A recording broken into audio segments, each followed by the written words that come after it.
السلام عليكم ورحمة الله وبركاته. ازيكم يا كل حبايبي؟ عاملين ايه؟ يا رب تكونوا بخير. وحشني كتير كتير من الفيديو اللي فات لفيديو النهارده بقى كده بالصلاة على النبي كده عليه افضل الصلاة والسلام طبعا. نعمل شوية مكرونة حبة وحبة كده، قاعدين محتارين على العشاء. عملنا شوية مكرونة لقيناهم عندنا كده في البيت، وشوية بطاطس وقرنين فلفل كده، والله بدعبس في التلاجة لقيتهم.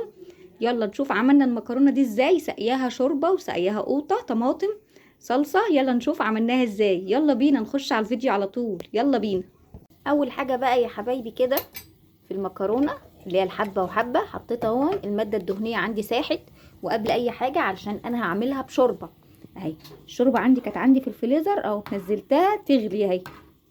انا قلت اقول لكم الخطوة دي قبل ما ابتدي، سايباها تغلي عشان احطها سخنة. هنا اهو حطيت المادة الدهنية غليت اهي.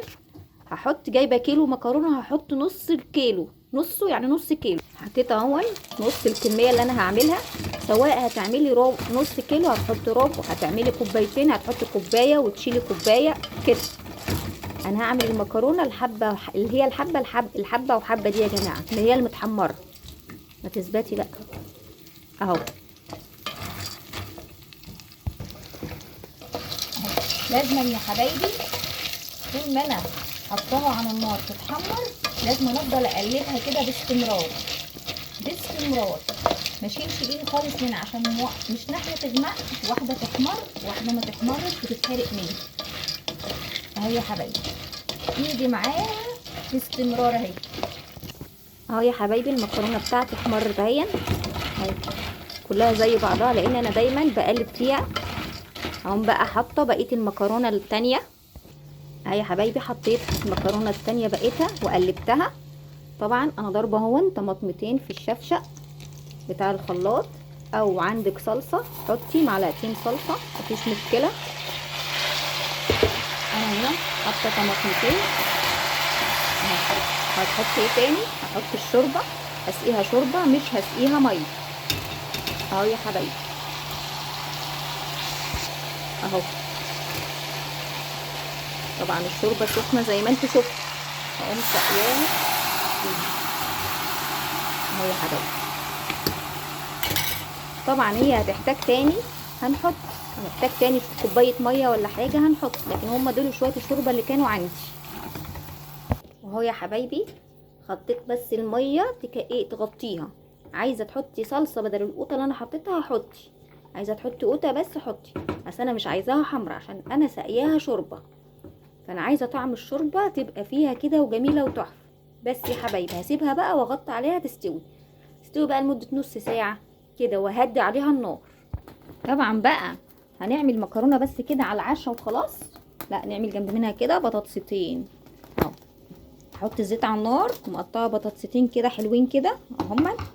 اول ما الزيت بقى هنعمل جنب منها شويه بطاطس حلوه كده جنب طبق المكرونه. محتاره زي على العشاء كده، قومي اعملي اي حاجه من البيت.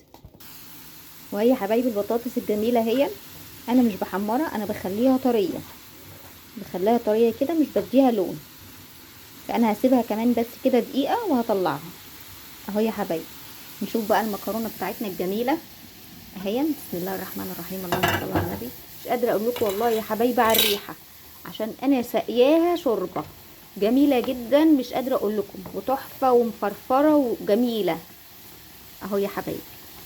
لسه عايزه شويه، لسه هسيبها كمان شويه كده على النار كده يا حبايبي. طلعت البطاطس وبقلب في التلاجة بسم الله يعني الله اكبر. لقيت قرنين فلفل، رحت ايه شقاها كده بالسكينه او بالشوكه، تخرميها فيها كده، وقلنا ايه نقليهم هما كمان يعني. يعني سبحان الله، انا بقيت اقول ما عنديش اي حاجه، دورت لقيت قرنين فلفل حلوين برضو ما يضروش والله يا حبايبي. قلت برضو اقليهم جنب طبق المكرونه اهو. متنسيش بقى لو عجبك الفيديو بتاعي اشتركي معايا في القناه ودعميني كده، واكتبي لي كومنت حلو كده من القلب، وادعي لي دعوه حلوه كده ربنا يشفيني ويعافيني كده ويقومني كده بالسلامه. وكده يا حبايبي كنا عملنا العشاء بتاعنا السريع الخفيف اهو، ومن البيت، ما جبتش حاجه من بره والله، كله من البيت اهو. ولقيت عندي كمان حته جبنه قريش، عملت عليها جبنه على طماطمايه كده وبشويه زيت، وكانت تحفه وجميله وبالهنا مش قادره اقول لكم طعم المكرونه بالشوربه عامل ازاي، والله العظيم شوفي يستاهل انك تجربوه. يلا بينا جربي واعملي وقولي لي في الكومنتات. ما تنسوش يا جماعه لو عجبك الفيديو بتاعي اشتركي معايا في القناه ودعميني واكتبي لي كومنت كده في الحلو كده. باي باي.